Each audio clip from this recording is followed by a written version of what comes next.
Hi there, I picked up this little guy today. It's the Subaru Impreza Monte-Carlo, and it's on the TT-02 chassis from Tamiya. I was looking to drift a bit.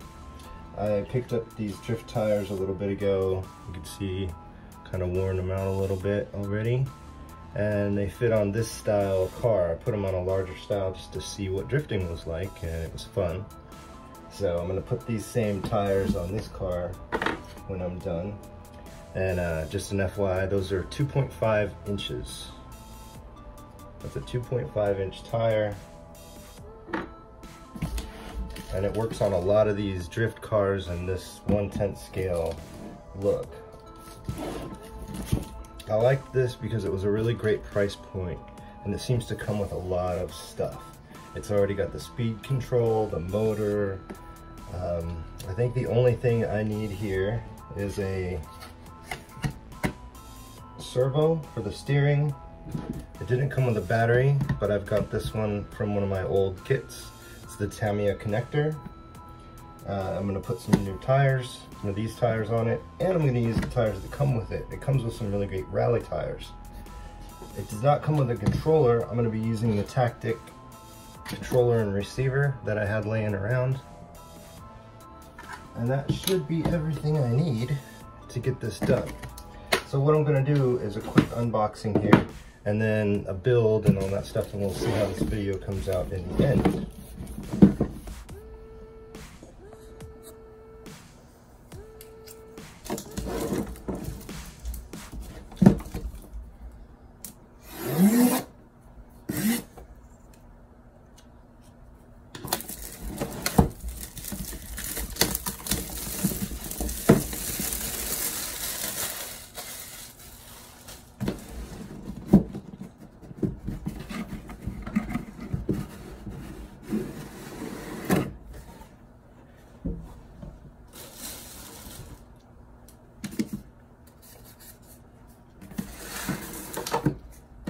Got a bumper, big parts bag.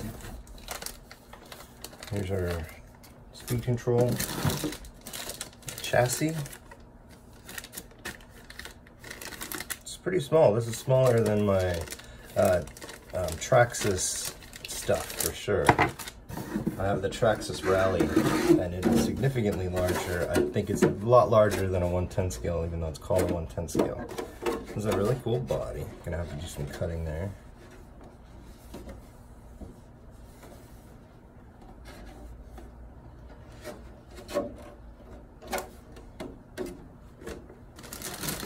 Oh, parts. So they want you to make it blue. Of course you can paint this, you know, any other color. I did pick up blue though, so I'm considering putting this on. I don't know, we'll see how that comes out. Really cool wheels, and those rally tires. These treads are hot. That is cool.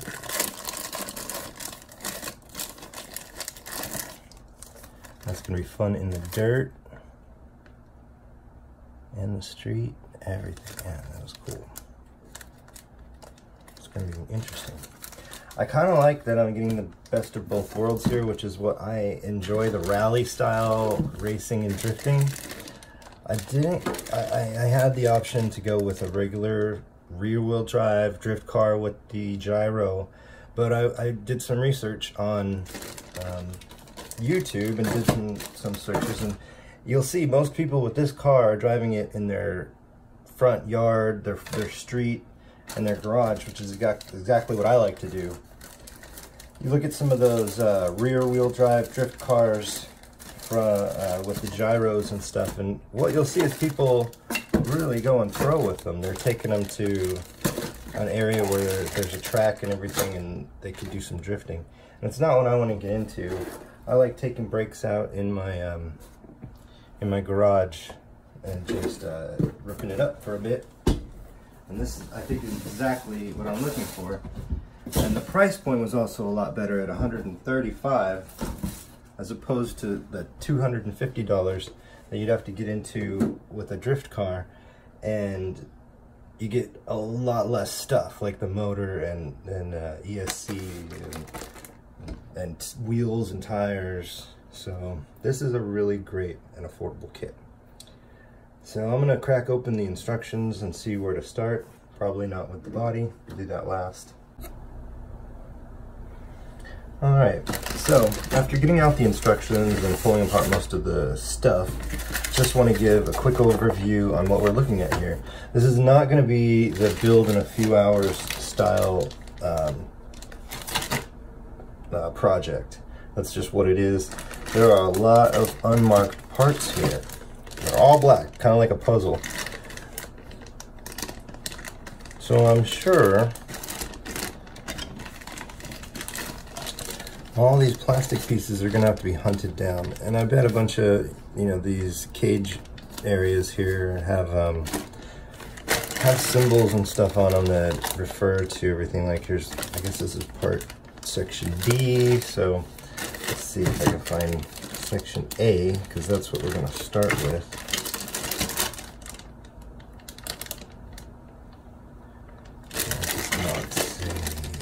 Here's B. So, as you can, well, maybe this is A. I don't know. Anyway, so these parts are labeled. So it tells you to get parts A, and all the screws and the little tiny pieces that you're gonna need are in here. Sounds fun. So I'm gonna go get some provisions and get ready to start this thing. It looks like I'm gonna have to hunt down all these little parts, and it looks like we're starting with the chassis and the gears and the center drive shaft.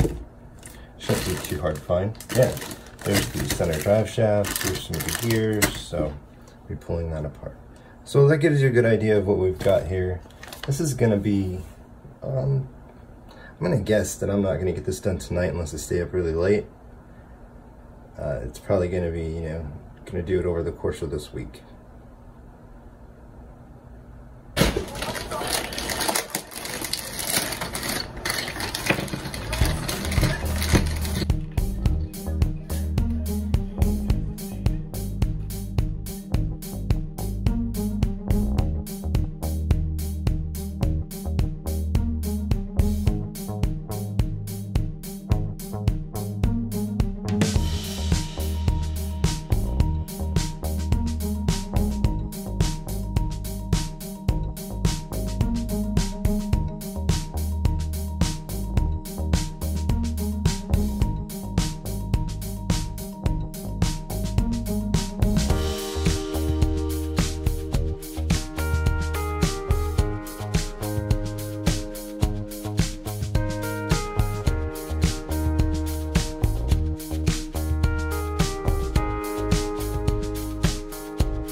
looking pretty cool now.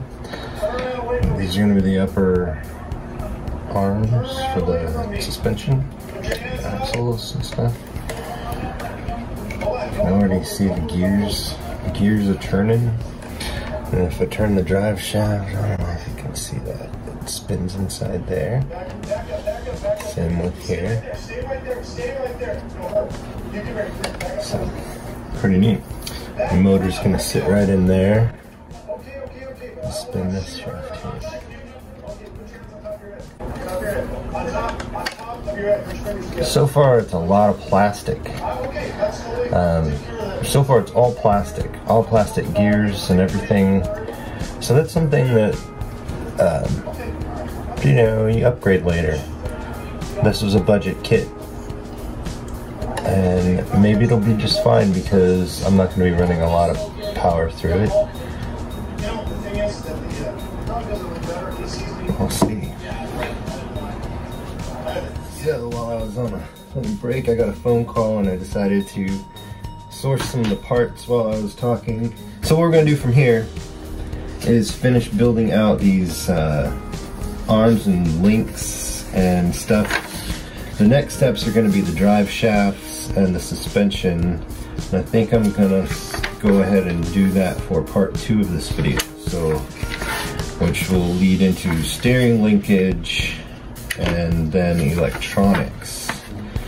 So hopefully I can get through all that in 2 videos. We'll see. We'll see what we'll do. So let's finish this part up.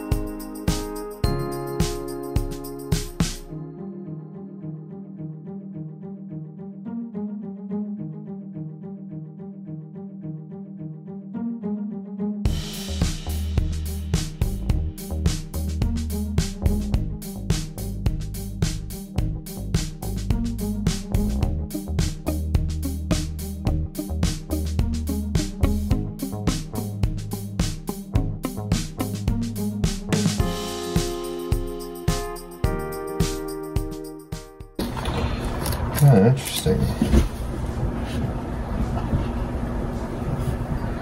Smaller, bigger.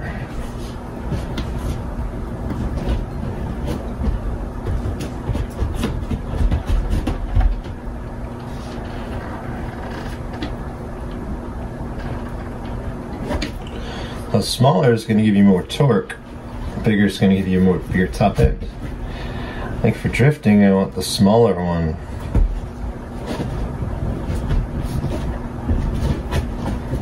I'm going to do that a little guy.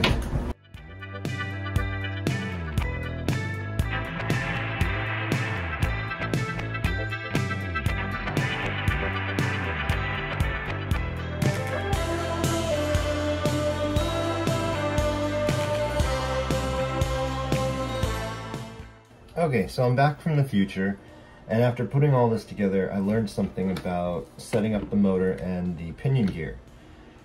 So, this whole setup here, depending on where you, and I don't know if you've done this before, I have not this setup here.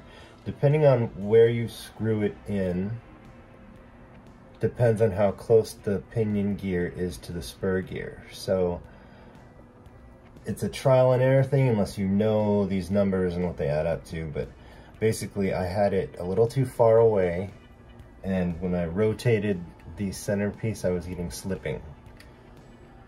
I went with the smaller pinion gear, which means I need to go closer than what the instructions said. When you put your gear in, it should just fit in really snug. You should be able to spin your drive shaft without any slipping, but there should still be a little bit of play. Just a tiny bit of play in there. Alright? So, hope you don't have to take yours back apart.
Okay, well, I think that's going to be it for this section. I'm going to take a break and get some things cleaned up. And when I come back, I'm going to put together